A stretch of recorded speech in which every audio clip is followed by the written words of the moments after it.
Esiste al mondo una città più ammirata, più celebrata, più cantata dai poeti?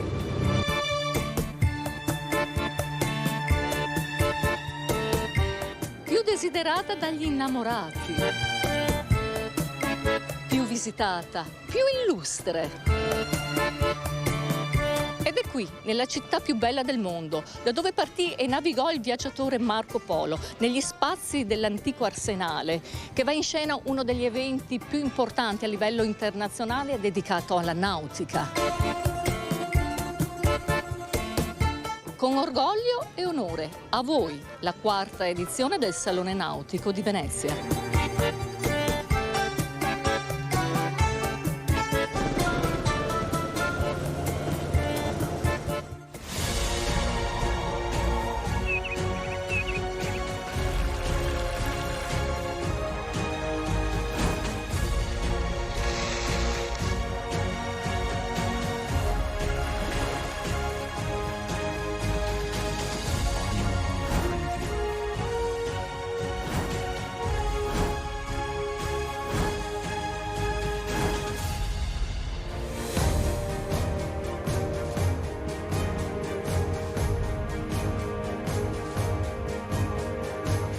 Fabrizio Doria, direttore operativo Vela Spa, buongiorno. Buongiorno, buongiorno. Si apre oggi, 31 maggio 2023, il Salone Nautico qui di Venezia, è giunto alla sua 4ª edizione. Diamo subito ai nostri telespettatori qualche numero, perché sono numeri importantissimi. Sono numeri importanti, abbiamo 220 espositori, di cui 180 italiani e 40 dall'estero, abbiamo ben 300 imbarcazioni, 240 in acqua. Questo è un salone nautico dove si possono provare le barche sia in laguna che in mare. È un salone nautico dove si può arrivare con la propria barca o immergiando nelle marine qui adiacenti. È un salone da vivere tutta la giornata. È vero che questo è l'unico salone al mondo in cui si può arrivare in barca? Eh sì, riprendiamo la vera vocazione cittadina del suo rapporto con il mare. Qui siamo anche dove si arriva col vaporetto per il pubblico, ma anche con le proprie imbarcazioni. Quindi siamo proprio dove si costruirono le navi. Infatti il claim di questa manifestazione è l'arte navale torna a casa.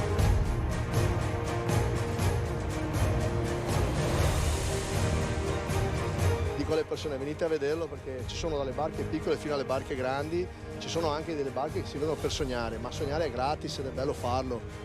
Credo che valga la pena anche per questo motivare la gente magari a darsi da fare, perché in un mondo occidentale uno non importa di chi è figlio, deve poter arrivare a qualsiasi posto, è bene che veda quello che la vita gli può offrire e ripeto, il lusso non è la ricchezza, il lusso è la libertà di potersi concedere i propri spazi, la propria libertà di scegliere e tutti devono avere il diritto di essere liberi.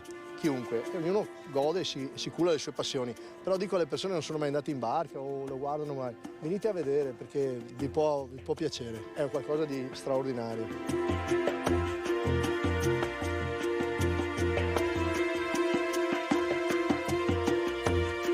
Alberto Bozzo, direttore commerciale del Salone Nautico di Venezia, buongiorno. Buongiorno a lei. Un'edizione eccellente, in particolare con un accento a quello che è la sostenibilità. È la continuazione essenzialmente del fil rouge che abbiamo creato sin dalla prima edizione. Venezia, capitale mondiale della sostenibilità, con un'offerta in tutti i segmenti della nautica di prodotti ecosostenibili. Questo vuol dire passando dalle imbarcazioni elettriche, ben 57 imbarcazioni elettriche disponibili al pontile P2 per chi vuole visitarle, ma anche in altri segmenti. Immaginiamo il segmento della vela, che già di sé è un segmento ecosostenibile, con la parte di motorizzazioni elettriche, ma anche per quanto riguarda super yacht con ibridizzazioni, ma anche soluzioni a idrogeno, che sono la grande novità. Quindi in tutti i segmenti questo fil rouge continua, pervade e si mescola alla tecnologia, diciamo, termica, che è quella odierna. Un'edizione, abbiamo detto, speciale anche per il connubio che c'è con lo sport. Assolutamente, tante manifestazioni sportive, tante parate di imbarcazioni elettriche. Immaginate che siamo alla 3ª edizione della e-regatta, una regata dedicata alle imbarcazioni elettriche che si cimenteranno proprio nel bacino dell'Arsenale in competizioni che fanno essenzialmente, che mettono in risalto tutto quello che è la potenzialità dell'elettrico, quindi pochissime onde, silenzio, zero emissioni, ma anche l'introduzione di competizioni di alta velocità per i giovani con la Electra, la prima classe elettrica, che sarà al bacino dell'idroscalo di Venezia. Venezia è il luogo dove la tradizione incontra la modernità e noi vi racconteremo come con Antonio Vettese. Buongiorno Antonio. Buongiorno Ida. Grandi le novità per questo quest'anno salone. Molti cantieri hanno scelto questo salone per presentare le loro prime mondiali. Qui dietro di me ce n'è una molto importante del gruppo Ferretti, Wally Y150, una piccola rivoluzione in un mondo che poi in realtà è abbastanza fermo su se stesso. E quindi, che cosa ha di nuovo? Questa barca ha una cabina armatore a prua con vista panoramica e una carena che è adatta a navigare a velocità medie su 14-16 nodi per consumare poco. Va un po' più forte, ma è una nuova modalità di andare per mare. Ci spostiamo adesso, andiamo a vedere la barca più grande. Sì, è l'Ammiraglia ed è anche costruita qui vicino, a Chioggia. Allora andiamo subito. Eccola qui. Eccoci qua, Ducale 120, cantiere Ocean King. La carena è costruita d'acciaio, le sovrastrutture d'alluminio, è una navetta Explorer, vale a dire si può navigare ovunque. La velocità di una barca così? Questa non è una barca che va forte, è una barca che va a 12-14 nodi, ma chi va piano va sano e va lontano.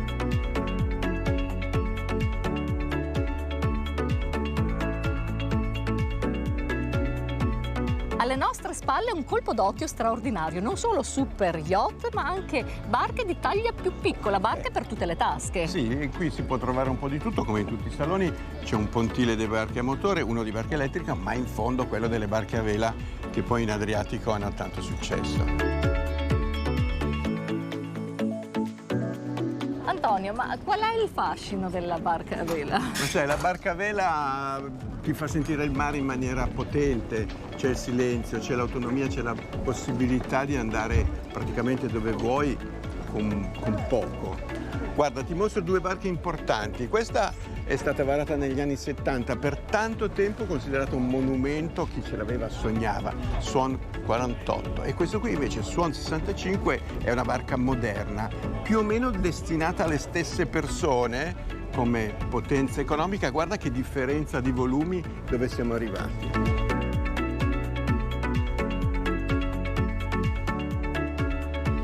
Il visitatore che arriva al Salone Nautico di Venezia non trova solo innovazione, barche, eventi, ma anche la grande storia. Sì, guarda, qui siamo nel Museo Storico Navale, Padiglione delle Navi, che è un luogo della Marina Militare che ospita il Salone in Arsenale ed è il vero ingresso del Salone. È molto bello passare da qui perché si comincia subito a respirare l'atmosfera vera, che poi è quella del mare e delle grandi navigazioni. L'arte navale torna a casa, sì, la grande storia parte proprio da qui, perché è dall'Arsenale che si costruivano le navi. Sì, questa era l'industria delle navi della Serenissima, qui venivano costruite le galere, le navi da trasporto, che hanno dato tutta la potenza a Venezia, che sappiamo cos'è stata nel mondo.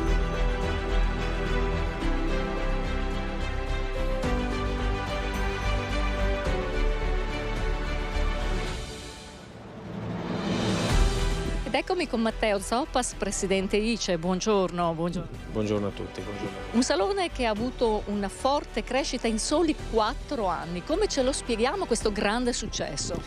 Quando si unisce un connubio, un binomio come Venezia e il Made in Italy dello yachting di lusso italiano, ha un'energia incredibile, per cui è chiaro che c'è una forte attenzione, ci sono tantissime istituzioni. Un complimento, un plauso anche al sindaco Brugnaro, che è riuscito a creare questo brand del salone di Venezia, e naturalmente tutti i marchi, sia quelli già conosciuti ma anche quelli meno conosciuti, fanno la fila per essere in un posto come questo. Siamo all'Arsenale, uno dei posti più belli di Venezia, soprattutto per la memoria storica che rappresenta questo posto per la nautica. Ci sono dei paesi più interessati alle nostre produzioni di altri? Sicuramente dobbiamo dividere un po' le nostre produzioni tra le medio-piccoli cantieri, che magari sono un po' meno conosciuti e quindi sono più vicini e sono più confinati in Europa, anche se qualche occasione la trovano anche fuori, ma i grandi, quelli conosciuti, naturalmente sono più richiesti in quelle nicchie molto alte dove c'è molta capacità di reddito, quindi naturalmente gli Emirati Arabi, gli Stati Uniti di un certo livello, ma ci sono quei paesi emergenti nei quali sta crescendo la capacità d'acquisto, che si stanno stanno sempre di più rivolgendo. Ci sono magari loro hanno una capacità d'acquisto media molto bassa, ma sono tantissimi miliardi di persone, quindi c'è una punta della piramide che ha un grosso interesse nell'acquistare il nostro Made in Italy. Grandi marchi che però trainano anche l'impresa più piccola.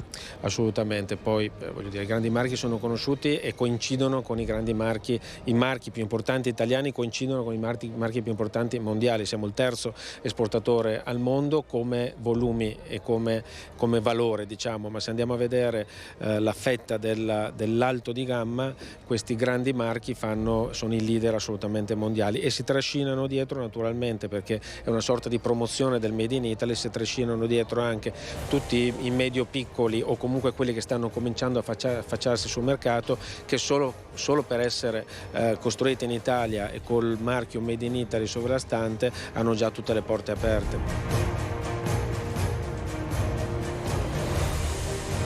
Venezia, non lo diciamo noi, lo racconta la storia. Il luogo dove da sempre navigano le innovazioni, dove l'arte navale torna a casa.